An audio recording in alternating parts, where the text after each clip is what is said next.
Hello and welcome to Aetheryte Radio Gamerscape's Final Fantasy 14 podcast on Fusion X. Joining me today, we have Xenedra and Aldianaux. Hello.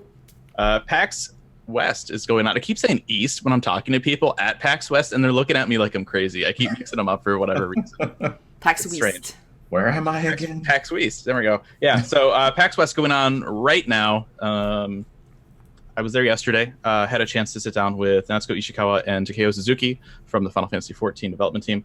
And so we've got an interview with them that we're going to go ahead and get into here in just a minute. But first, a couple of little bits of news. Since we have the Rising going on right now, that means we get story time. So we have Tales from the Shadows is up right now.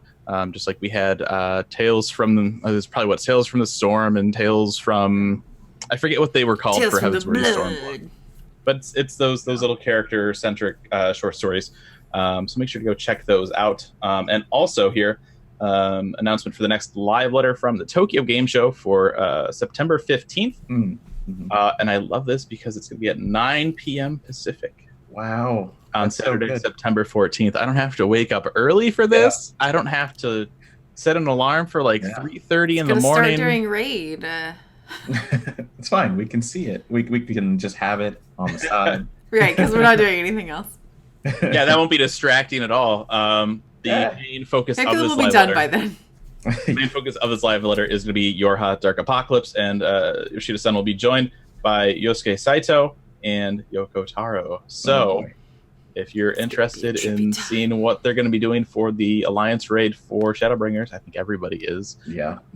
Tune in for that for sure. Even if people are like, "Ew, don't bring Nier into my Final Fantasy." I'm more weirded out now, and I'm a little more like, how are they going to do this?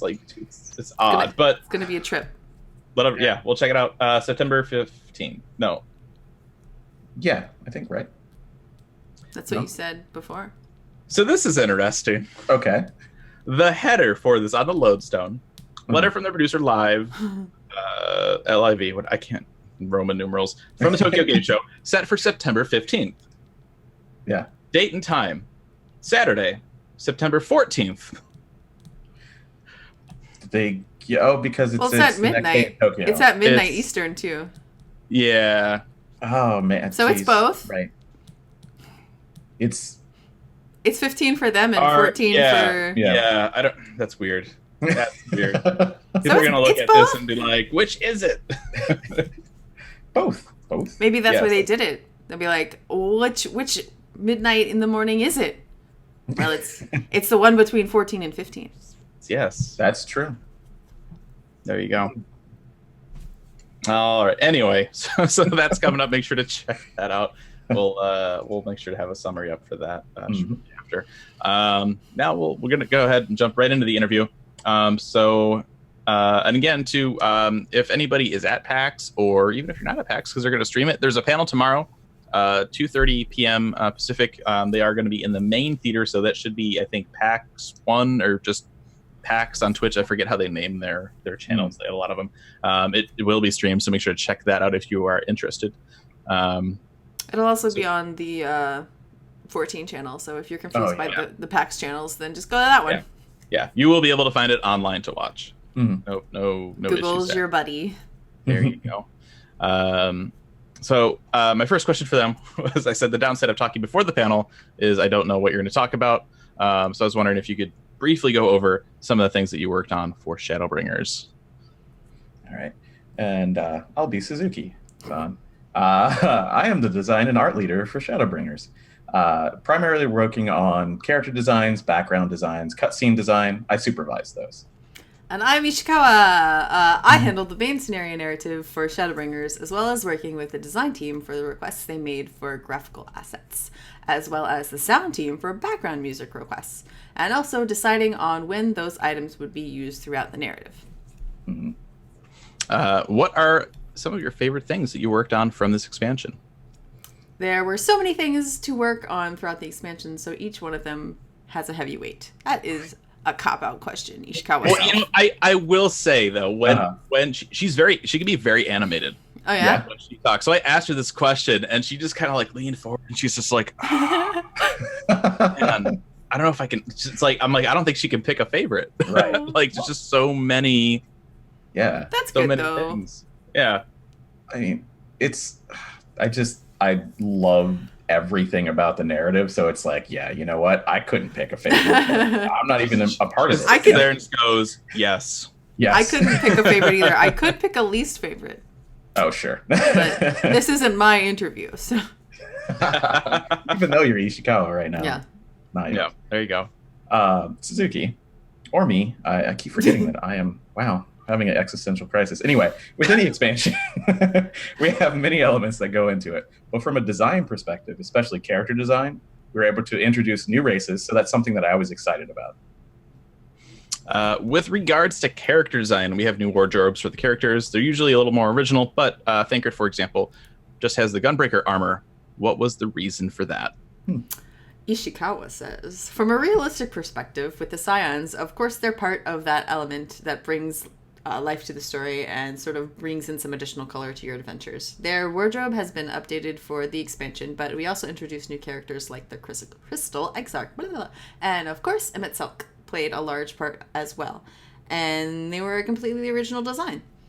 Realistically speaking, the development resources that we could allocate for the design of these characters was limited. That being said, for Thancred, Urianger, and Y'shtola, because they drastically changed their jobs, we wanted to visually represent that they switched over their jobs, so we took inspiration from the AF gear and sort of modified it.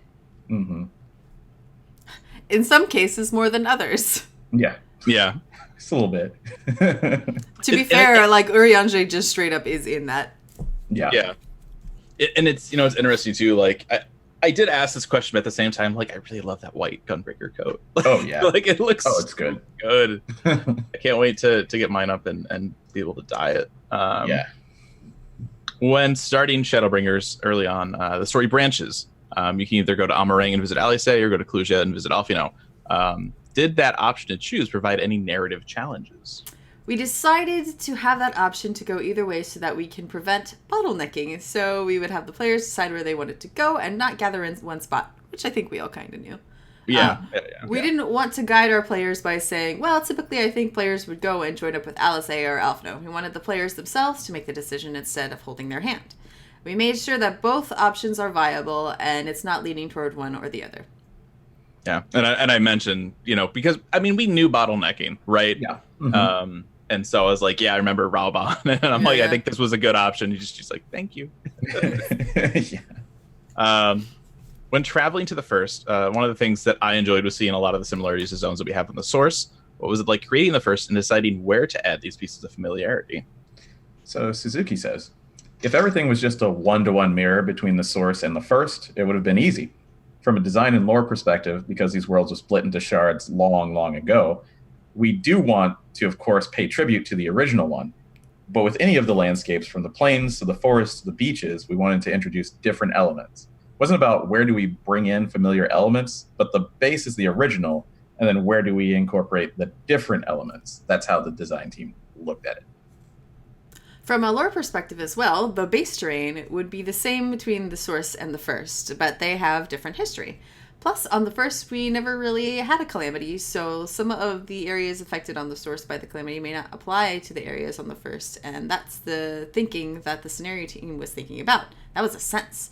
So our concept was also looking at the history of the source throughout A Realm Reborn and Heavensward, and then thought about how it would differ if the first had taken a different path in history. Yeah, I always thought it was really cool because, since they didn't have the calamities, it's just... the whole world was eroded in a different way, and then the flood of light, and then the things adjacent to it were just familiar, but yeah, just weird. This is what the world looks like when it's allowed to age naturally. Yeah, exactly. What's funny though, I mean, not necessarily funny, but as a slight tangent, the wall of light that we see in Amarang reminds me so much of the Burning Wall. In Exactly. Thanalan. Yeah. In Thanalan, also in fake Thanalan or first Thanalan or whatever. So it's kind of like they did get a miniature taste. Mm-hmm. They were about to be a calamity, so that's fair. Yeah. I said I thought it was also interesting seeing some things. For example, in the Raktika Greatwood, you have that group Yshola's with, and it kind of reminded me of Gelmora from the Source. Was that intentional? You have a really keen eye. When the development team was creating some of the dungeon areas for Shadowbringers, the ruins you travel through in that area, amongst the developers, we kept calling it the Gelmora Dungeon. So yes, good observation there. So, okay. How did it feel? It felt good. Yeah. Well, it's like, years and years and years ago, when, what was the dungeon now? It was one of the earlier ones, not Sastasha, where you fight the Kraken with the boat at the end. Boat. Hullbreaker? No. Hullbreaker Isle. Yeah. And so I remember sitting down with Koji when we did it was probably like an E3 interview. Mm-hmm. And I was like, wow, dude, I was getting like major Goonies vibes from this for some reason.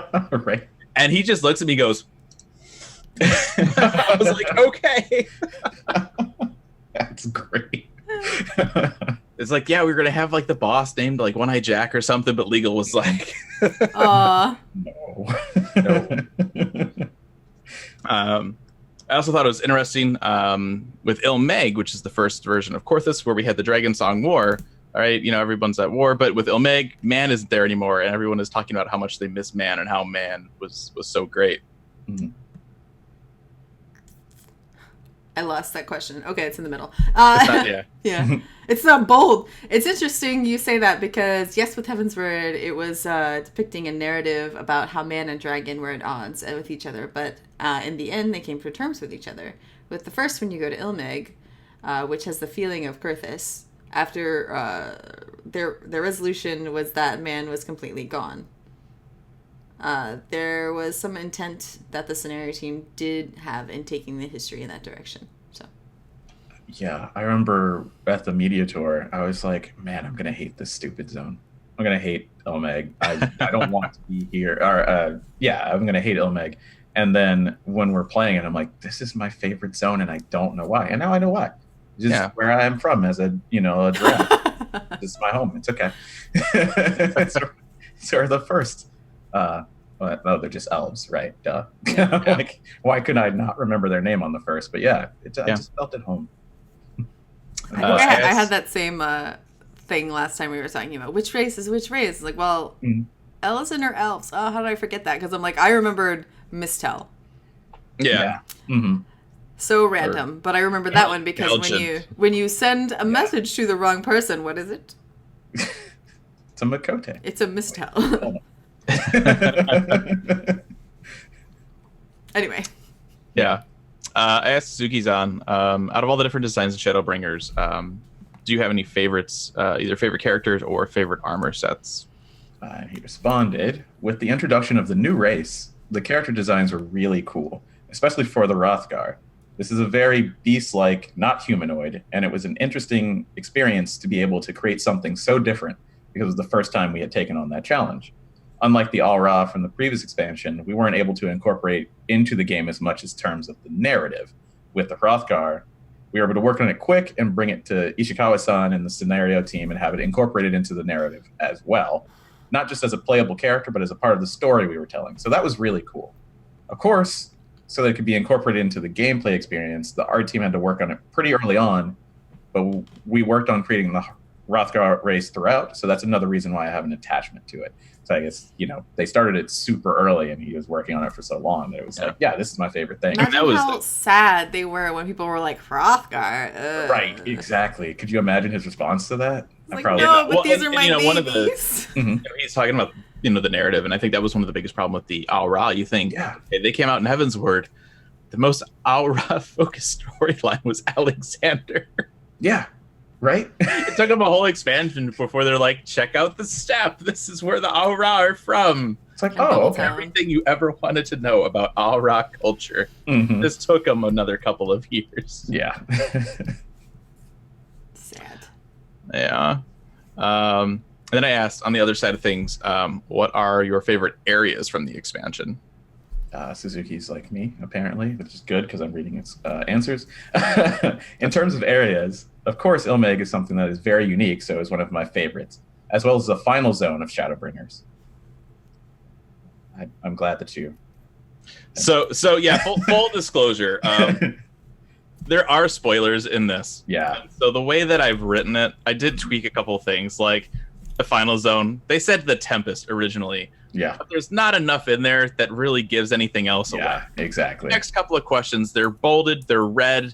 If you haven't Beware. Shadowbringers, I mean, you're already listening to us, but don't read those. If you want to be, I mean, it's at the top of the interview. I just, I wanted to try and be nice about it, because if I put like, there's spoilers in this interview, someone's gonna be like, well, I'm not gonna read anything then, and I want people to be able to at least read something. Right. So I think that was a good decision. I'm sorry I stopped his answer. You're fine. Ilmeg is something that was very unique, so it's one of his favorites, as well as the final zone. Creating the first overall was fun, but with the final zone, we wanted to bring in an element of surprise and have it be different from the rest of the experience. Seeing it in its final form and being able to confirm how it turned out was a great feeling. We believe that what we tried to do with the design was a success. And I don't know that anyone disagrees with that, because that reveal, oh man, so I still get chills thinking about it. Yeah. Like I have with the way I have my lights right now, like I have an Amarant button. To change your... Like I do. That's like awesome. The top is blue, like I got some blue and turquoise behind me, and then I've got my panels on the wall that actually are like a little bit of gray, a little bit of yellow, a little bit of blue, like the buildings. Like, oh yeah. I'll just hit that button, bring up like Full Fathom 5 on YouTube, and just like just kick back. I definitely What Full Fathom 5? I was, when you returned to Kalusia, putting the mountain golem together, and I looked at like a link shell list and saw somebody was in something called Amarat, and I was like, oh no, I just spoiled myself by looking at a link shell. Well, yeah. I mean, so as soon as we went down into the Tempest, and there are these buildings, and they're like, "Whoa, have you seen that thing over there?" And I'm like, "Nope, I can't see that thing over there, but I'm pretty sure I know what it freaking is." I got spoiled by a triple triad card list. So really? Hades. Oh yeah. I was looking at something, and it was right there. I was like, oh, well, okay, great. Luckily, it wasn't like, it was kind of like, oh, okay, he's that. It wasn't a huge thing, right? Yeah. But it's like, okay. So he talks about the Tempest, and I said I actually have questions about the Tempest and Amarant. It was interesting. It was my favorite part of the expansion. It made me feel sympathetic with the Asians. What was it like coming up with a story for that, and what was it like establishing the look of the city and its inhabitants? And Ishikawa says, "Screw off." No, I'm sorry. Wow. This information will be the topic of our panel discussion. Please come to the panel on Sunday. Yes. So the panel is going to talk about Amarant. So check Please that look forward out. To it. Oh my gosh, I can't wait. Yeah. She's like, please, you have to wait. I'm like, all right, fine. Fine. But then so look, I had several Amarant questions. Yep. I didn't know again, my first question, I don't know what the panel's about. So yeah, exactly. But this was something I kind of stumbled upon.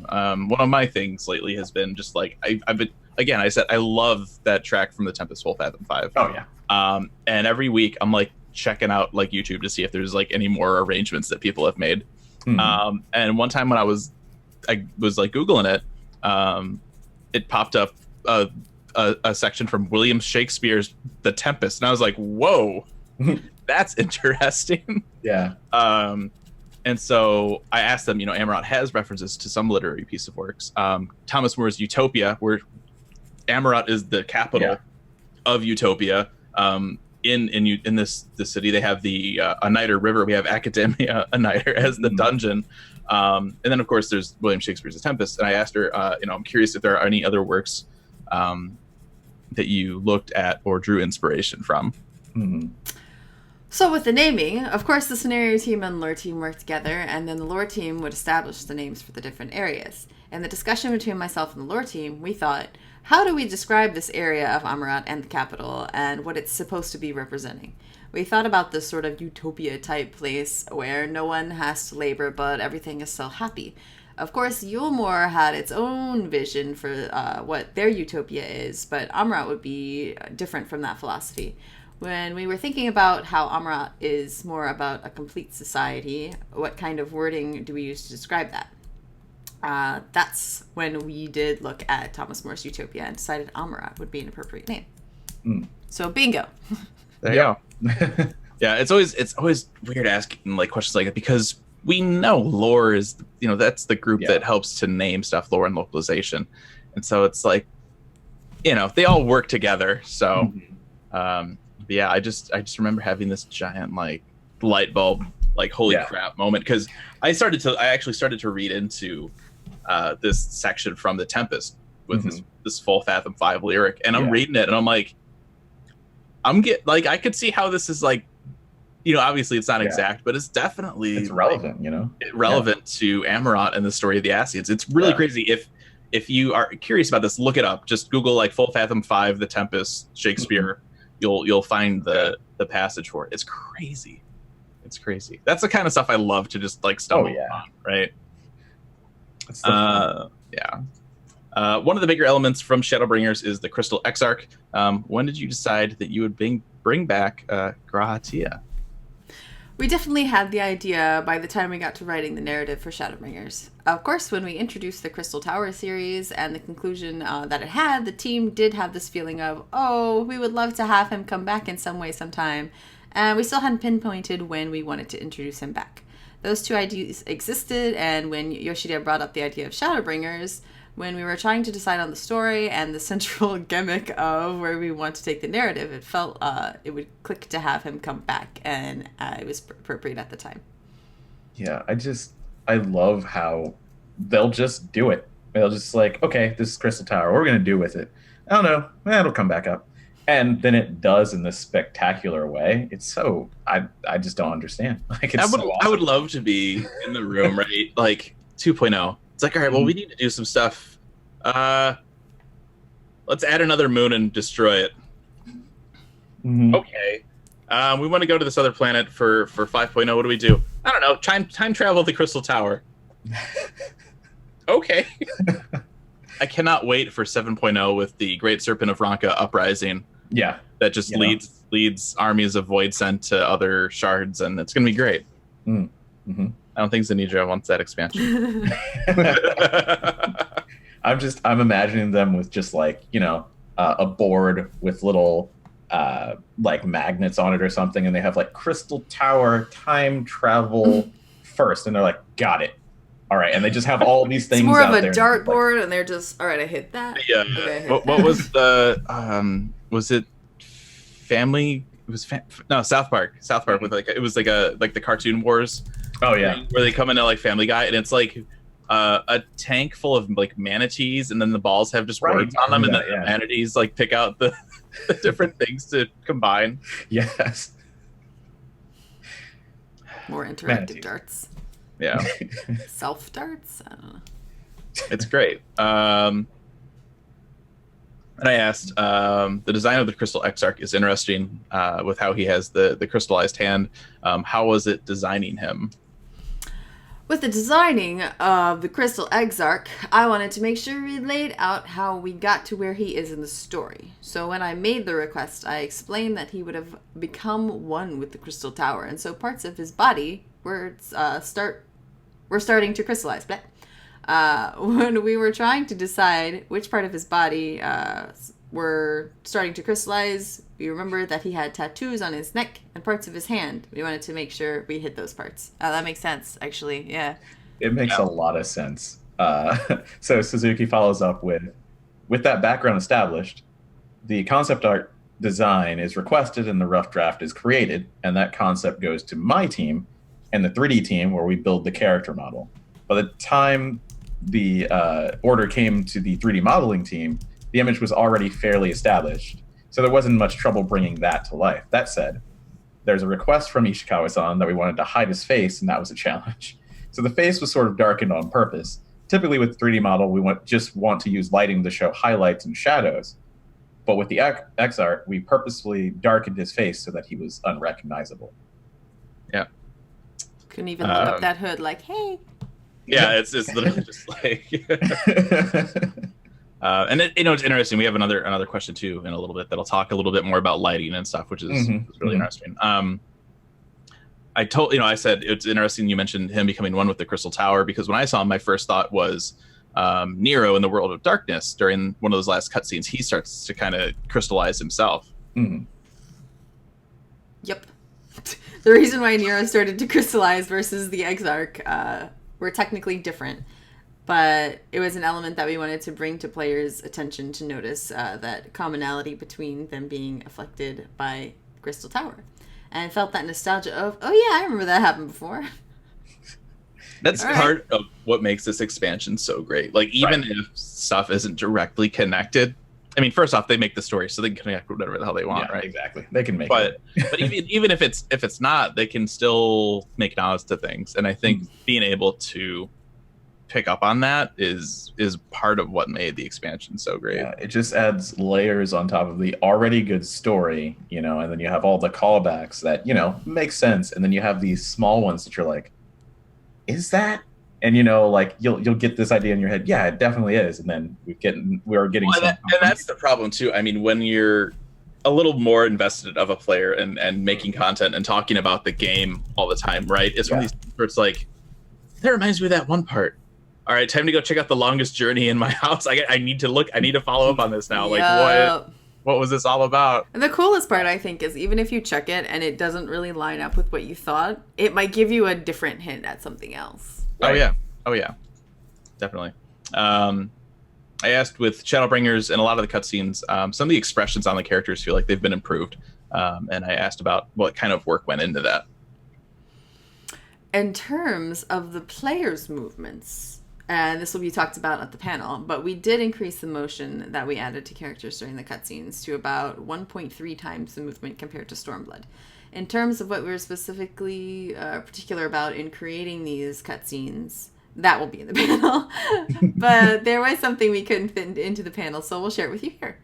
With the flood of light, you constantly have light above you, so it's different to see time progression because the shadows won't typically move based on the movement of the sun.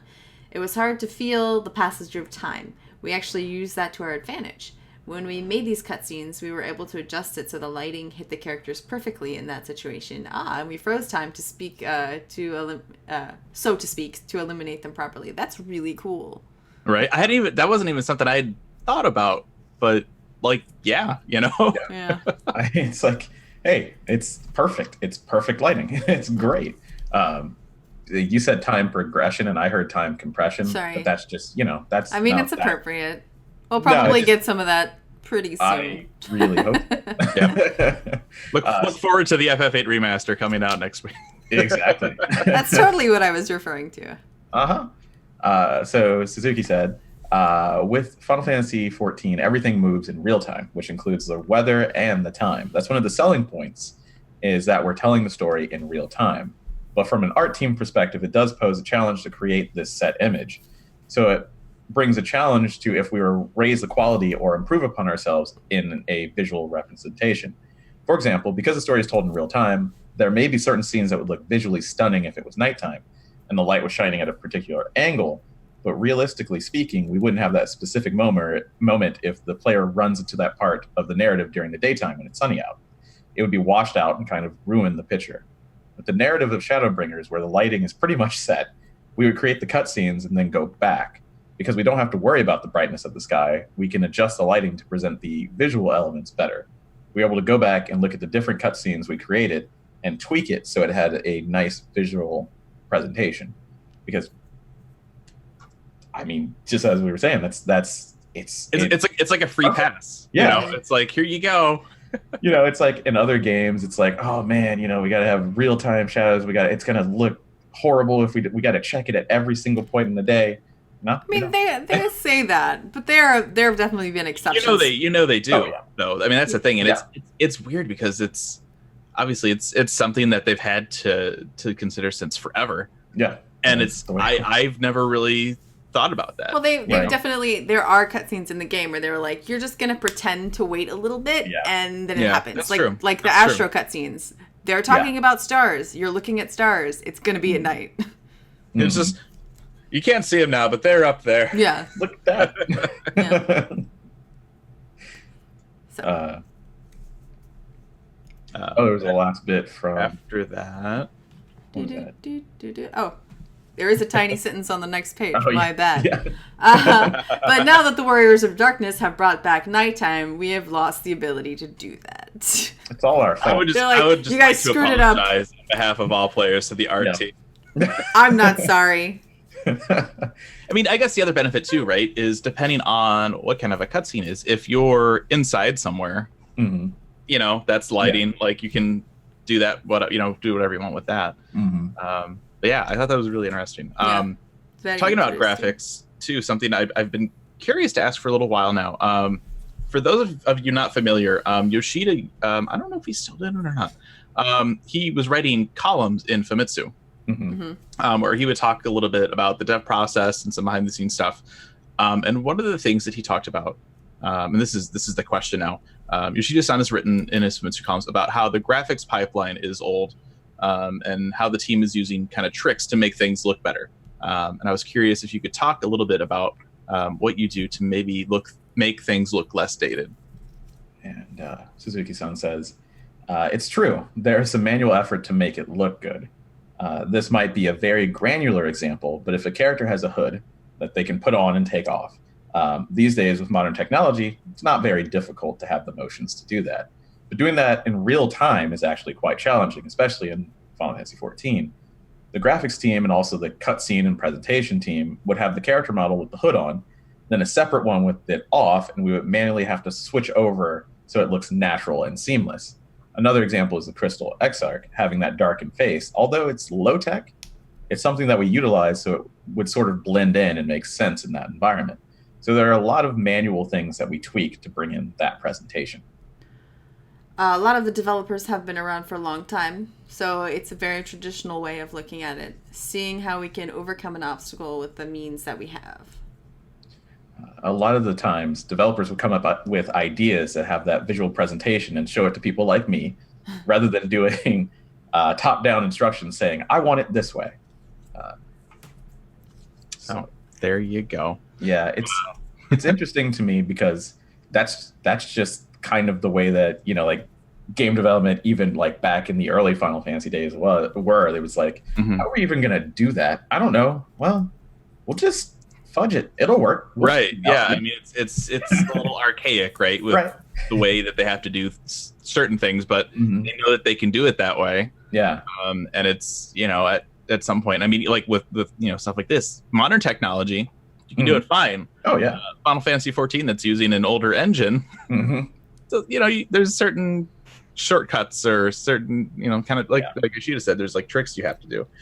Yeah. Like that model swapping. It's like, yeah, I'm not going to make the hood move. I'll just pan away, come back. Hey, look, he's different. Back in my day, we had 10 models for the same character, depending on, if you wanted him to smile, different model. Like, it's...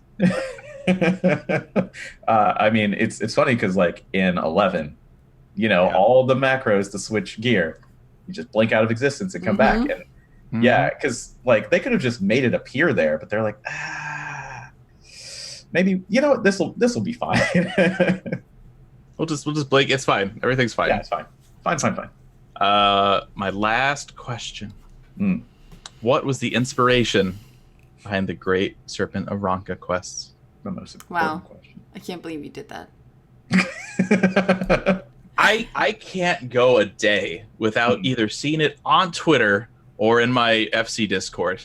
Yeah. I see the Great Serpent at least once a day, if not.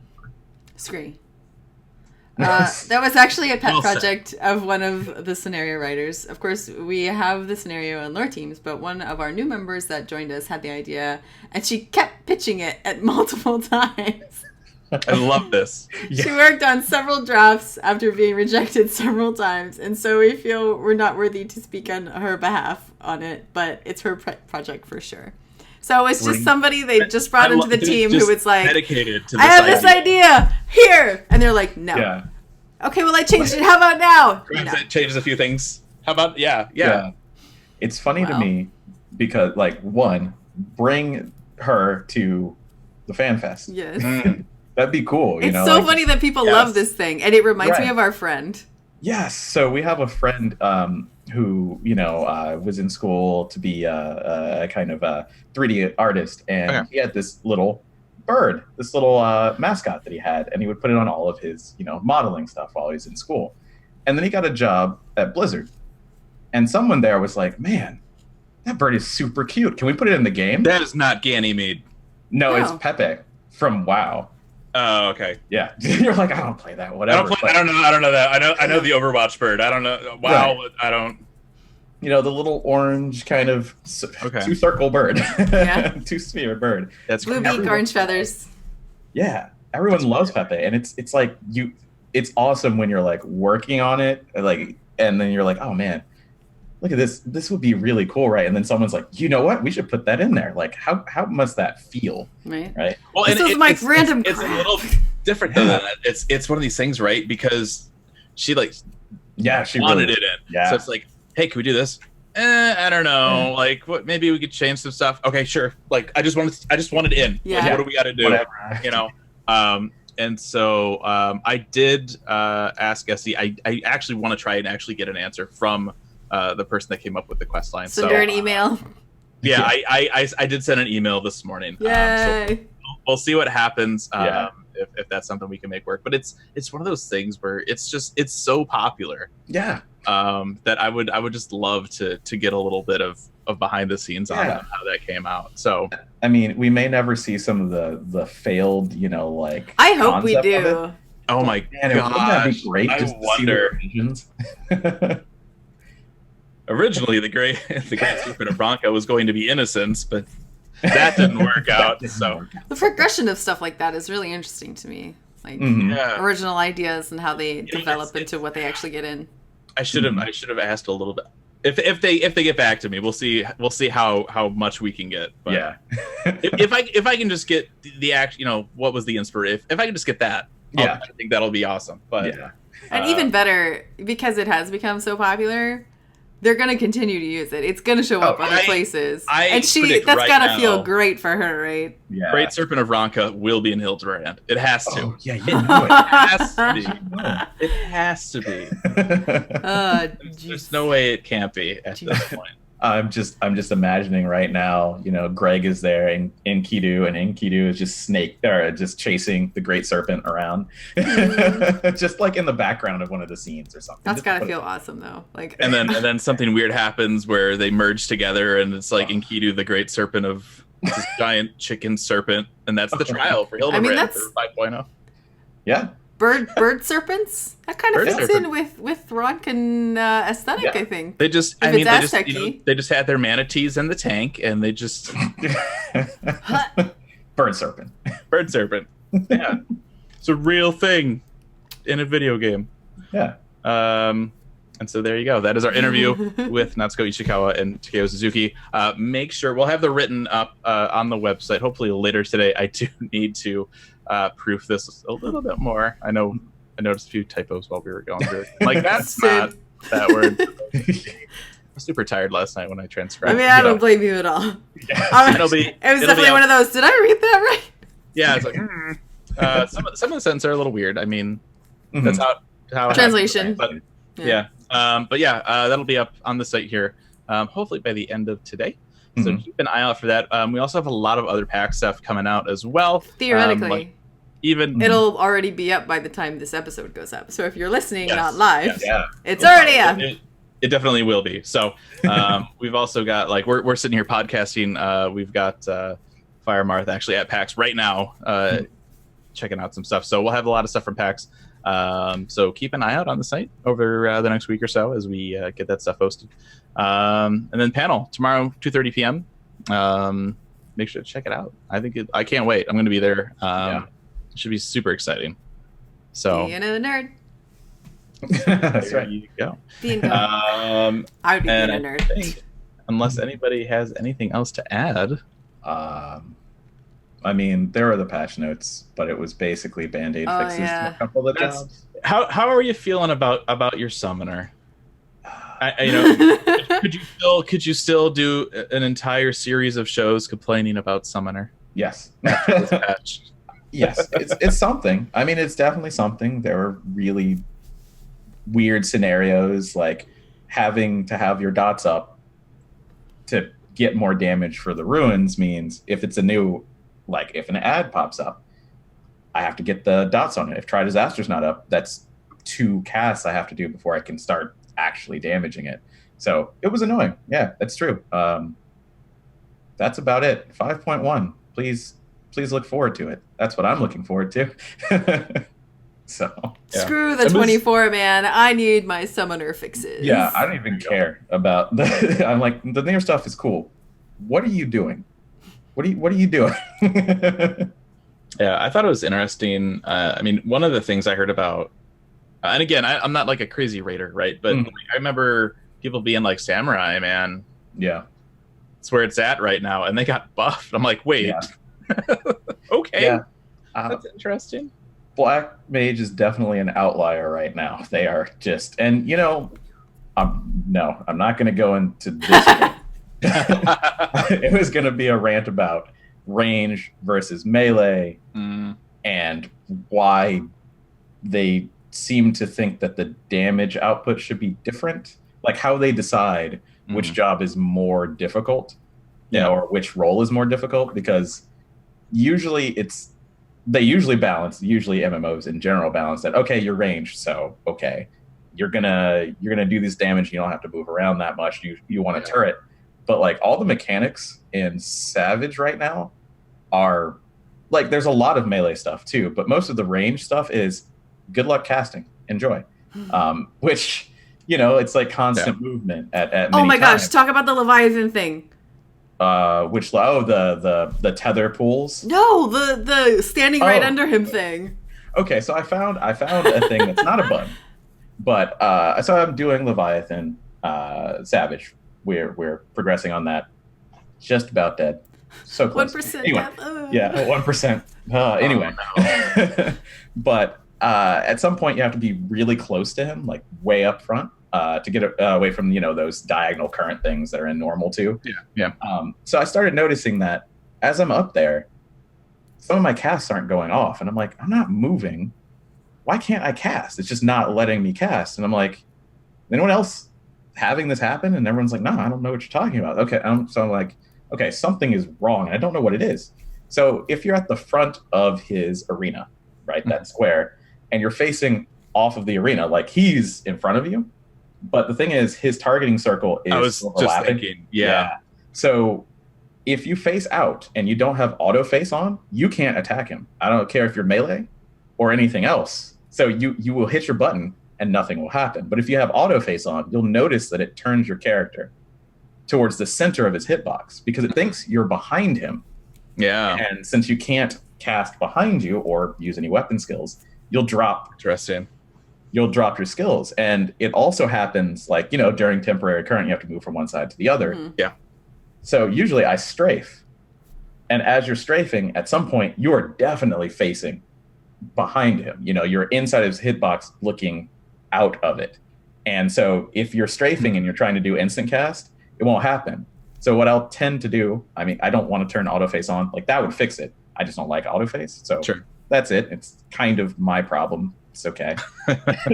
You know, it's not a big deal. I'm not saying it's not Leviathan, it's me. Yeah, it's fine, you know, but like you kind of have to strafe and turn, you know, so you have to circle strafe within his hitbox. And, you know, I was like, it was driving me crazy. And I was like, does anyone have this experience? And the only thing I could find is a Black Mage on the official forum somewhere. It was like, oh, well, when I'm in Eden and Eden jumps to a corner, sometimes when it passes by me, I'll drop a cast. Like I'll be casting and it'll just stop. And it's the same reason because they're currently behind you, even if they like move diagonal. So it's just one of those weird, stupid things that I'm like, God, why am I a caster? What am I doing with my life? But yeah, so that was a weird. Okay. I was like, how did we get here? But yeah. Summoner complaints. Yeah. It was so weird. And my initial thing was, well, they just changed Summoner the other night. Maybe they broke something. Like, they thought they were fixing something, but they broke you more. But no. It's just, you know, hitboxes are hitboxes. Yeah. That's such a weird thing, though. You think they'd fix that somehow? Like, I don't know how. You know, it's probably because of the spacing for like melee range toward the back. They were just like, just move them up a little bit. It'll be fine. But yeah, it'll be fine. Yeah. The only when I was testing it out, I got murdered by the temporary current because I was like, well, what if I just stay back so I'm like not in the hitbox? And don't do that. That is not recommended because you'll get clipped by the diagonal and you'll die. That hurts. Yeah. Yeah. I like some of the resolved issues for this patch. Yeah. An issue where the dungeons of Leakia were in the duty would erroneously end in failure under certain circumstances. Oh, really? That's unfortunate. That's I like this an issue when selecting a chamber door in the dungeons of Leakia, wherein it was possible to discern whether or not the door would open at the start of the cutscene. Oh, really? I wonder how that worked. Yeah. Huh. Man. I also wonder how that worked, and I'm upset that it is fixed.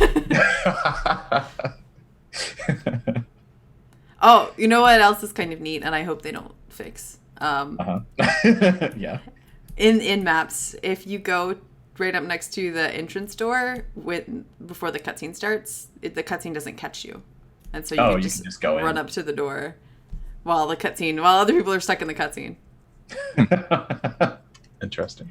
Yeah, all these funny little things. I mean, we were talking about them dealing with the efficiency stuff that they have to do, like, oh, we got to swap out a model and things like that. These little things just stay forever.